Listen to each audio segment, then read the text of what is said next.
लोकसभा चुनाव के तीसरे चरण में होने वाले मतदान के लिए प्रचार प्रसार का दौर शुरू हो गया है। सबसे पहले एनडीए की ओर से स्टार प्रचारकों को चुनाव प्रचार के लिए क्षेत्र में आज से उतार दिया गया है। झंझारपुर लोकसभा क्षेत्र के राज मैदान राजनगर में आज एनडीए प्रत्याशी रामप्रीत मंडल के पक्ष में चुनाव प्रचार के लिए बीजेपी के राष्ट्रीय अध्यक्ष जेपी नड्डा ने चुनावी सभा को संबोधित किया। काफी संख्या में लोग बीजेपी के राष्ट्रीय अध्यक्ष जेपी नड्डा को पहली बार सुनने के लिए लोग पहुंचे थे। सभा को संबोधित करते हुए जेपी नड्डा ने केंद्र में मजबूत सरकार बनाने के लिए एनडीए प्रत्याशी को वोट करने की अपील की। साथ ही उन्होंने बताया कि किस तरह पिछले 10 सालों से केंद्र में मजबूत नरेंद्र मोदी की सरकार में देश ने तरक्की की है और केंद्र सरकार द्वारा कई ऐतिहासिक फैसले लिए गए। कश्मीर से धारा 370 को हटाया जाना, राम मंदिर निर्माण और उसमें रामलला की प्राण प्रतिष्ठा, नागरिकता संशोधन विधेयक पारित होने में कई अहम कार्य हुए हैं। एक बार फिर से एनडीए की मजबूत सरकार केंद्र में बने, इसके लिए एनडीए को वोट करने की अपील की। चुनावी सभा को बिहार बीजेपी के प्रदेश अध्यक्ष सह उप मुख्यमंत्री सम्राट चौधरी, उद्योग मंत्री नीतीश मिश्रा व अन्य ने संबोधित किया। मधुबनी से चौथा स्तंभ, ब्यूरो रिपोर्ट। बहुत बहुत धन्यवाद अध्यक्ष जी। आपको विश्वास दिलाते हैं कि झंझारपुर सीट आप जरूर जीतेंगे।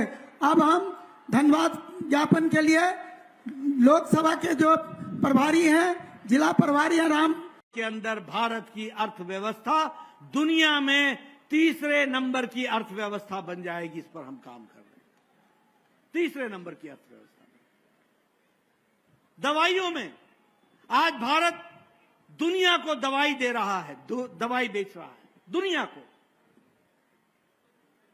हमारा एक्सपोर्ट दुनिया में दूसरे नंबर पर खड़ा है। भारत दुनिया की डिस्पेंसरी बन गई है। सबसे सस्ती और सबसे असरदार दवा आज भारत बना रहा है। 138% हमारा एक्सपोर्ट बढ़ गया। पेट्रोकेमिकल्स में हमारा प्रोडक्शन 106% बढ़ गया है।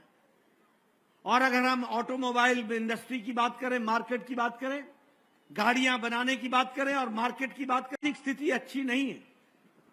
कोरोना की चपेट के बाद और यूक्रेन के युद्ध के बाद, युद्ध के कारण आर्थिक दृष्टि से चाहे अमेरिका हो, चाहे सारा यूरोप हो, चाहे जापान हो, चाहे रशिया हो, चाहे ऑस्ट्रेलिया हो, सभी की आर्थिक स्थितियां डगमगा रही हैं।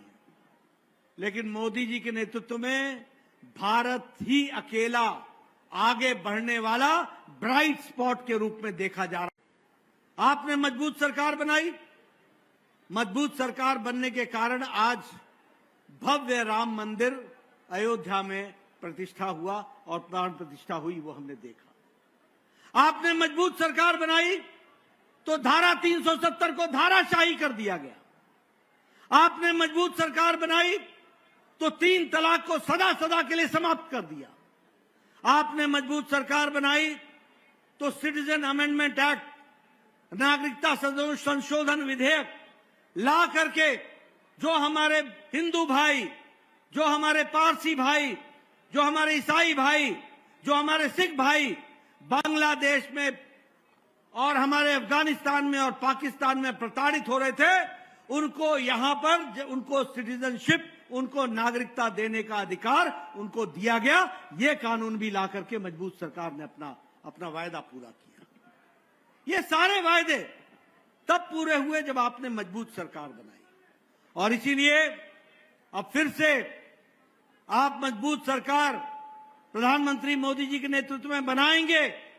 रामप्रीत मंडल जी को आप फिर से चुनकर भेजेंगे। ये इंडिया अलायंस है क्या?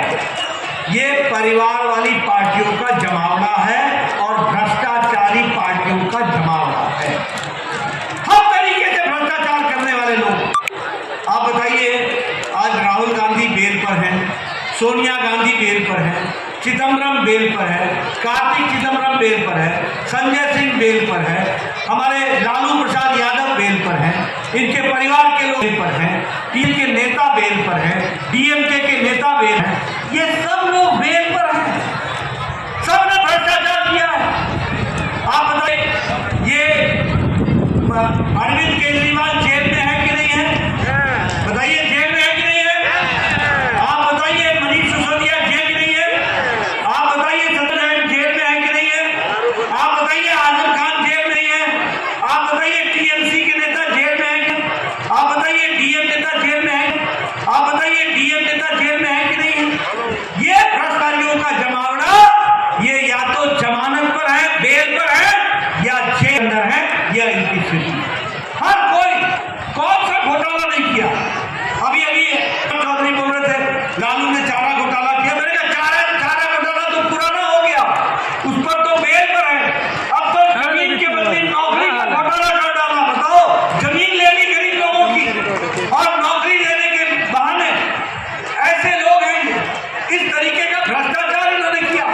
बोलिए ऐसे लोगों को आगे आने देंगे क्या?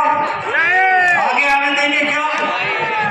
और सबसे बड़ी बात तो ये है कि कांग्रेस पार्टी के नेता ये राम विरोधी हैं, ये राम विरोधी।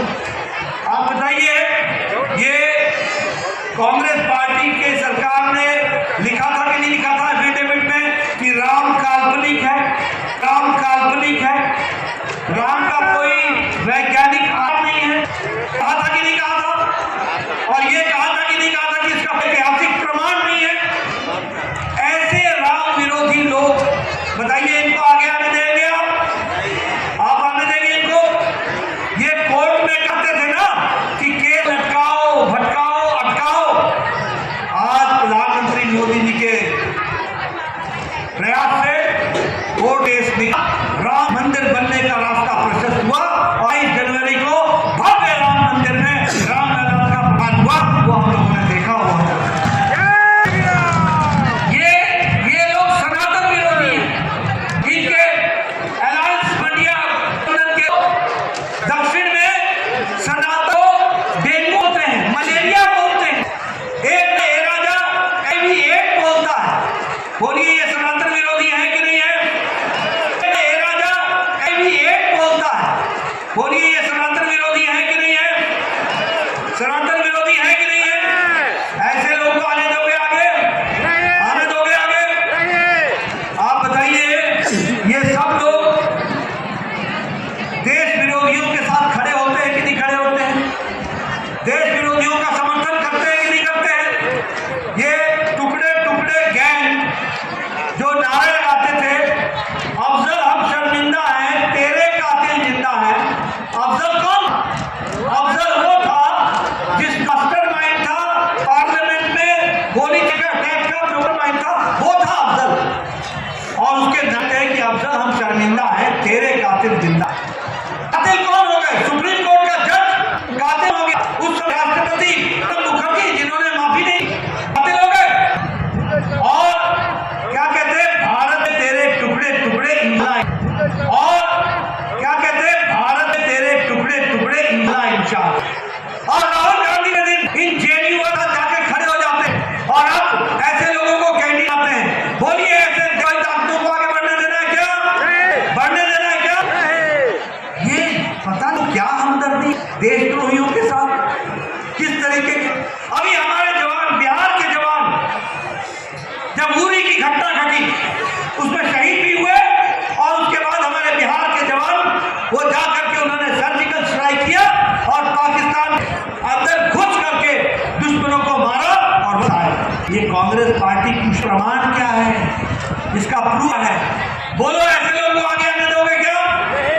ऐसे लोगों को आने दोगे आगे? आप बताइए, ये बाटला एनकाउंटर होता है, आतंकवादी मारे जाते हैं और इनके नेता बोलते हैं सोनिया गांधी जी रोज। आतंकवादी मारे जाते हैं और इनके नेता बोलते हैं सोनिया गांधी जी रोज आतंकवादी के मरने पर रोती है। ये क्या देशद्रोहियों का क्या आपका संबंध है? क्या हमदर्दी है? क्या उनमें वो इनके साथी हैं। जो देश को कमजोर करता है उनके प्रति इनकी हमदर्दी है, जो देश को कमजोर करता है उनके साथ खड़े दिखते हैं। ये है घमंडिया अलायंस, ये है इंडिया अलायंस। बताइए ऐसे लोगों को आप आशीर्वाद देंगे क्या? आप आगे आने देंगे क्या? झंझारपुर राष्ट्रवादी ताकतों के साथ खड़ा रहेगा ना? एनडीए के साथ खड़ा रहेगा ना? रामप्रीत मंडल को जिताओगे ना? आप बताइए, तीर पर बटन दोगे ना और जीत हासिल कराओगे ना? बहुत बहुत जय भारत, जय बिहार, जय बिहार।